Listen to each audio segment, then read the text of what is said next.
السلام علیکم، کیسے ہیں سب لوگ؟ امید ہے سب ٹھیک ٹھاک ہوں گے۔ آج آپ کو تصویر دیکھ کے اندازہ ہو گیا ہوگا ہم کس بارے میں بات کرنے والے ہیں۔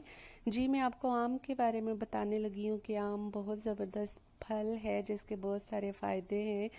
آم کو پھلوں کا بادشاہ بھی کہا جاتا ہے اور یہ کینسر کے علاج میں بھی مددگار ثابت ہو سکتا ہے۔ جن عورتوں کو چھاتی کے کینسر کا مسئلہ ہوتا ہے ان کے لیے آم بہت فائدہ مند ہے۔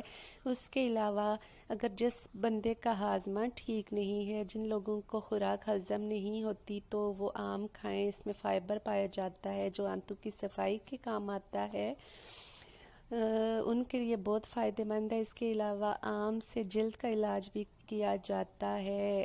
پکے ہوئے آم کا گودا کھانے کے ساتھ ساتھ اگر آپ اپنے چہرے پہ لگائیں گے تو آپ کے چہرے کے بھی مسائل حل ہو جائیں گے۔ اس کے علاوہ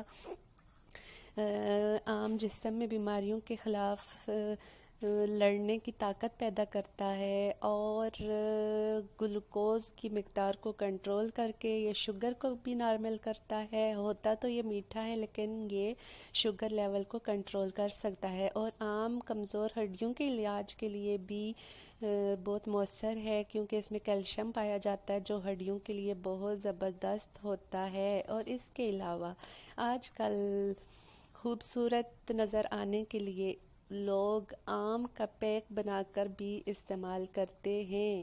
اس کے علاوہ آپ سادہ آم چہرے پہ لگا سکتے ہیں اور اس کے اندر بیسن ایڈ کر کے، شہد ایڈ کر کے، بادام ڈال کے آپ چہرے پہ لگائیں، آپ کا چہرہ دمک جائے گا انشاءاللہ۔ اور آم کو دہی میں ڈال کے بھی استعمال کیا جا سکتا ہے، اس سے بھی آپ کے چہرے میں نکھار آتا ہے۔ مجھے امید ہے کہ آپ کو میری آج کی انفارمیشن اچھی لگی ہوگی۔ انشاءاللہ نیکسٹ ویڈیو میں پھر ملتے ہیں، تب تک اپنا خیال رکھیے۔ اللہ حافظ۔